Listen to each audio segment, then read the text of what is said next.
Good morning, Dutill family and friends. Welcome to Dutill Church. My name is Tom Parkinson. I'm the senior pastor, and I wish you a very happy Pentecost. Pentecost is the day when we celebrate the coming of the Holy Spirit and the birthday of the church. And so I thought for Pentecost today we'd do something different from a typical message. And I've invited some of the wonderful members of our Dutill staff team to join me. We're going to have a conversation this morning about this question: does the church still matter? Now, of course, we think the answer to that question is yes. But what we want to talk about today, and hopefully you can be a part of the conversation as well, is we want to talk about why the church is relevant in the 21st century. So these are familiar faces, but I want to make sure you know everybody on the stage. Of course, you know Pastor Jim Gascoigne, our associate pastor, who's been with us at Dutill for nearly 11 years and has been in pastoral ministry for 37 years.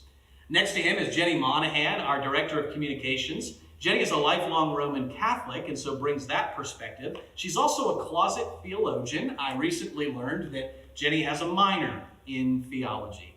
Next to her is Sarah Hogue, our Director of Children's Ministries. Sarah has been a part of Dutill Church since the day she was born.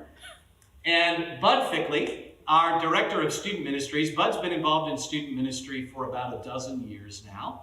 And then Maureen Kanapka, our Director of Music Ministries, who is also a Roman Catholic and has been serving in music ministry for nearly a decade. So we're grateful to have all of you be a part of this conversation today. Before we dive in, I do just want to set the context. So for the entirety of my lifetime, the church in North America has been in a state of decline. And what I mean by decline is that churches across the country have been losing people, prestige, and influence for decades. And in every community, there are church buildings with pews that were once filled and congregations that are struggling to survive. Last year, the Pew Research Center released a study that revealed that 65% of Americans self-identify as Christians. That's a number that's down 12% in the last decade. What is more, amongst those who call themselves Christians, church attendance, participation in a church, is down 7%. And the largest growing religious group in America are those who are called the nuns. And those are individuals who claim no religious affiliation at all. And that now makes up 26% of American adults. So in the midst of that context, it's the case that the church is in decline. But it's also the case that spirituality is not on the decline. There has been a rise of people who call themselves spiritual, but not religious, meaning they feel that they can find their way to God on their own apart from a religious community. And so in the midst of that context, we ask the question, does the church still matter? Does it still matter to be a part of a faith community? And why should we be invested in the ministry of the church? So with that, Jenny, I want to start the conversation with you. I wonder if you would share with us how the church has shaped your life. Thank you. I would say the church has been instrumental in shaping my life, and that it's been there for all the big moments. So when I made confirmation and was able to declare my faith as an adult, when I got married, the church, that was a sacrament in our church. When I baptized my children were born. So those were the big life-changing, life-shaping moments of my life, where because of my faith, those were sacramental moments and moments when I felt God's presence, and God was in a concrete way there with us through our faith community, through our church. Yeah, so one of the things that I hear you saying in that is that your life, there are these benchmarks in your life that the church has been there and been a presence and shaped it. And I think all of you would probably agree that you could point to these like big moments in your life when the church played a significant role. So I think kind of a starting place where I come in this conversation is all of us have this default that the church has made a significant impact on us. And our lives would be very different if the church wasn't there. And it's not just because we work at a church, it's because our personal lives have been so shaped by it. And yet, in the midst of that context, we have a culture that is less and less engaged in church. And so, Pastor Jim, I wanted to turn to you for this. If all of us can say our life has been shaped by the church, if we know that the church has been there for these monumental moments in our life, why do you think it is that there's such a shift in American culture away from church participation? Well, in the years of my ministry, I've seen three trends that have had an impact. And the first is related to what you just said, the increase of that group that defines itself as no religion or none. You know, when I started out in ministry, my first couple of churches, I would meet people in the community who would introduce themselves as a member of my church. And I would think, I have no idea who you are, because they weren't present. You know, the joke was they knew what church they didn't attend. Now, the fact was, in the past, that group of people, you know, they were indistinguishable from the average secular person in lifestyle, in beliefs, and how they went about things. But they had this amorphous or tenuous connection to some church somewhere. Well, nowadays, with the younger generation, those people are simply being more honest. And they're saying they really don't have any faith. Now, what's the difference between somebody who has very low expectations of a church, baptize my kids, marry them, do my funeral, and somebody who's just very honest and says, I have no connection? Second trend is we have a growing distrust of institutions in our culture, and the church is caught up in that. Every institution in our culture has a growing distrust of it. Now, there are some reasons for that. But the irony is that when people back away from the church as an institution, because of a distrust of all institutions, they find themselves as individuals more marginalized. They want to have an impact. But as an individual, as a lone person, it's impossible to have any serious impact. Impact comes when you're part of an organization, a group, a community that works together. And the third trend is very much that, you know, we see people move away from the church out of that distrust, out of, you know, that lack of commitment and connection. And, you know, groups are slowly losing members, and the church is the same way. People want community, but they don't want to be part of a community. And again, you see the irony of that. But all those trends together have led people to drop out from church life. And yet we see in our culture increasing isolation, increasing loneliness, a desire for impact when there is none. We have the answer, but there are trends in our culture that are leading people away from the church, and they're not seeing the answer. You know, one of the things I think you said that really captures my attention is the lack of trust in institutions. And I think you see that especially amongst younger adults. The millennial generation, you know, kind of 18 to 35-year-olds, really don't seem to trust institutions. And interestingly, if you look at the demographics, are absent from the church. So, but this is probably a really good place for you to jump in. Why do you think it is that of all the segments of American culture, it's the younger adults that are the least engaged in the church? Why aren't young adults interested in being part of churches? So I think it's a multifold question, obviously. Number one, looking at the distrust of institutions by what actually ends up being my generation, as well as leading into the generation that I minister to right now. So this natural distrust for an institution as a whole, don't tell me how to live my life kind of an idea, certainly plays there. But going back to something that Jenny said, you know, she mentioned the major points of her life that were part of the church. And one of those was baptizing kids. And we've seen for years, and you can go back a lot of generations, all the way back to when Jim started doing ministry, and see that churches as a whole were a big part of raising children. And so people came back when they started raising children. Well, at one point in time, you started raising children in your early 20s. And so this gap between school and when people were having kids and bringing their kids back in to be raised by the church is a lot different than now, when you leave high school and you go to 4 years of college and maybe 3 years of a master's degree. And then you've got to do some additional training on top of that. And by the time you have the money to buy a house and settle down and be ready for life, and then you find somebody and get married, now you're having kids at 35.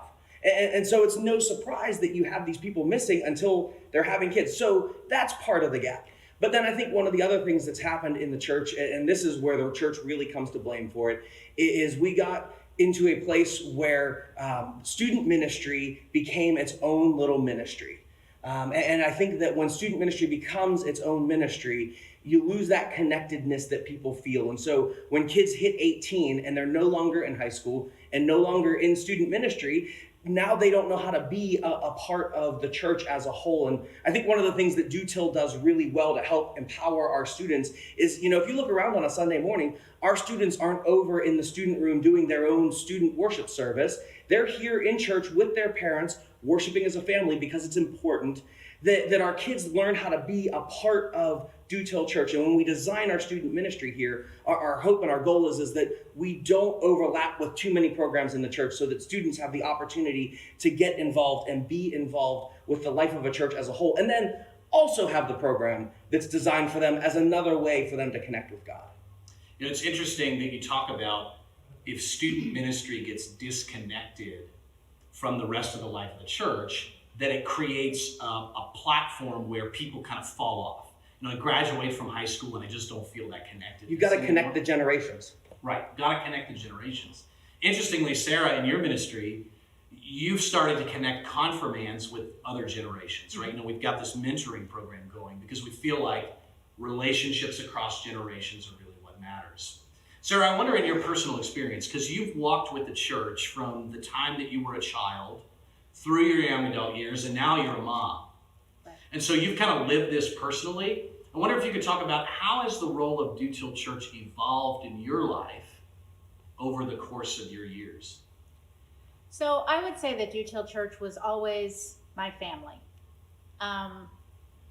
When I would come on Sunday as I was growing up, all of my friends were here, and it was what we did, and it was how I felt I belonged. It was my community for sure. When I went to college and I moved a couple times right after college, I had a hard time finding a church that felt like this, that felt like family. I had a hard time breaking in to that. So I was very happy when we were able to move back and to be able to be here with my family to raise my family. And to be able to have them, you know, my boys come and be a part of my extended family. Mm-hmm.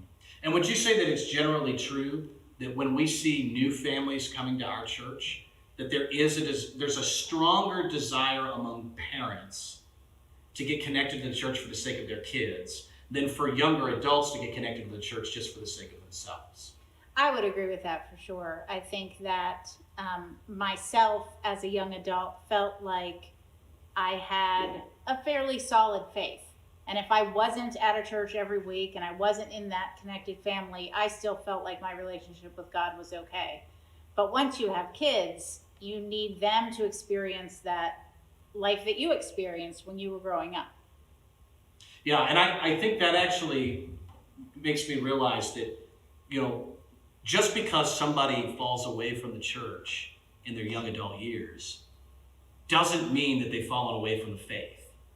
Sometimes it means, you know, I've moved 5 or 6 times, you know, I don't really feel like I have roots anywhere. It's hard for me to feel connected to a faith community. But it doesn't mean I've left the faith. It just means for this season of my life, I don't feel connected to a faith community. And I think one of the opportunities that children's ministry and student ministry always has is to help people get reconnected, you know, and it's certainly something we look for here. Maureen, that makes me think about one of the unique things about music ministry is that music ministry really spans the generations. You know, we might have different tastes in music, but we all are interested in music and arts as ways of expressing our worship of God. And I was thinking about how in your ministry, you know, you might start in the morning teaching music to preschoolers, and later in the day you might be working with one of our students on a piece of special music, and then by the evening you have your choir together, which is mostly adults and sometimes senior adults. So you really do work with people across generations. In your experience, how do you see people of different generations experiencing and interacting with the church? Mainly, everyone really has a want and a desire to use their time and their talents to serve God, which is probably by far the coolest part of what my job actually is. My job is to facilitate their love of music and their love of God and bring them together. So especially when I get to do things like cantatas. I love cantatas because if you look, we had Morgan, very young, playing handbells with several senior citizens. You had Aaron Sedlak up here playing cello with his mom who was playing violin. And behind them we had Cheryl and her mom Faye singing. So we spanned so many different age ranges just by bringing people together through their love of music and their love of making music for a better purpose. One of the reasons I got into music ministry was I clearly had a talent for playing piano. I played for people, and it was part of my job, but mainly I wanted it to serve a purpose. I was given my talent, and I started music ministry, and it's now my sole job, and I love doing it. So I think one of the coolest things that I get to do is bring that same excitement for music and the love of God to all of the ages. I love working with the preschoolers. I love jumping and dancing with them, and I love equally dancing with my choir on Thursday evenings. You know, it's interesting because when you think about the church has such a crucial role to play in music and art. So I think about my own life. I'm not really a concert goer. The place where I experience live music is church. If there was no church, I would probably never hear anybody sing other than my daughter singing in the shower or something like that, you know? And what's cool about music is it does have a way to bring people together across generations. I think about the cantatas we do here. You'll have people of every generation on the chancel at once being a part of that. So it makes me wonder, Maureen, you know, how would the culture's experience of music and art be different if there was no church? I think for a lot of them, music would have ended after school. For many of our adult choirs, their only chance, or handbells, is their only chance to be involved in a musical ensemble, because that's not something the community tends to offer a lot. There's not a lot of community handbell choirs, or if there are, you have to be really good. So if you want to even experience or start into music, you don't have those opportunities if you didn't do it when you were a kid. And there's really just not the opportunities around anywhere. So it really opens doors for people that want to stay involved in music with just a better purpose. And that points to something that, Jenny, I know I've heard you talk about before. And that is that, you know, when we think about church, a lot of times we think, well, the church's job is to connect me to God. And it's absolutely true. You know, our primary purpose is to help people have a relationship with God. But it's really the social connections we make here, right? I can experience music and art with others. I can make music with others. I can experience camp or something with others. It's social connections are really some of the most valuable things that churches do. And Jenny, I know you have the experience of moving to this community, being brand new. Talk a little bit about what it's like to move to a new place, feel a little lack of social connection, and how the church helps you feel connected and rooted. Sure. So the first year, we moved here 7 years ago. That was probably the loneliest year of my life. I was miserable. Anytime I focused on myself, I was miserable. My kids were making friends at school and my husband was making friends at work, and I didn't know anybody. And so our church was the first place that I thought to turn, partially because it's church and they welcome you in and take you in no matter who you are. But also I knew that getting involved, that had been the base for some of my primary friendships where we moved from in South Bend. So I got involved, I volunteered in the children's ministry and children's education program. And to this day, one of my closest friends is someone that I met there early on those first couple of years. So it was a community where I knew like-minded people were there. People who, I mean, if you're looking to meet people who want to serve God and want to feed hungry people and want to make quilts for someone with cancer. I mean, there are good people doing good things at a church. So I knew it was a good starting place. So you found the church to be a place where you could make social connections. Right. And your parish is St. Fur's. Right. But in your role as communications director here, one of the things that I think you've really helped us crystallize is that part of how we grow as a church and how we reach new people is by focusing on not just the ability to connect people to God, but how we connect people to each other. And so how do you see Dutiel Church really helping people connect? Sure. So I think Dutiel is excellent at that. Some of the small groups that we have, so MOPS, I think when you look at a mom with 2 toddlers, there's often a frantic look in someone's eye. And you just feel overwhelmed. And when you see that group of women together, there's such support for each other and there's such joy and laughter. Like we sit upstairs, you can hear them laughing and just relaxing and feeling like they're not alone. So there's a way that people find connectedness. Or the faithful followers, I think when Faye Bailiff leads that group, she knows everybody's story. She knows who's sick and she knows who's going through a hard time and she knows who just had a new grandchild or who has something wonderful happen in their lives. She knows their stories and connects them. The flea market people, they're so much fun. You can tell they have a joyful time when they're together, even though they're working really hard and carrying heavy things. So I feel like Dutiel's smaller communities within the community, they forge friendships that go beyond the church and outside the church. And it's kind of the starting place for connection, both social and spiritual, I think. Yeah, and I think, we could talk about this all day. I think all of us could talk about this all day. And I hope that what our congregation feels is this sense that what we do at Do Till matters a lot. And in some ways, the way you would see how much the church matters is if the church wasn't there. That you maybe wouldn't appreciate the ways in which the church shapes your life until it's not there. Well, we need to wrap up, but to close, I want to ask you all one sentence. So you just get one sentence. Why does the church still matter? The church still matters, I think, because it's one of the only places in the community around us where generations connect with other generations, not just their own. No matter your age, it's the place that you can give your time and your talents to serve the Lord. I would say it matters because it's the vehicle for yourself and your family to get to know God. It matters to me because it's a community of faith. It's where you find your faith community. And in the church, we build true community and strong relationships. Well, you've had a chance to hear why the church matters to us.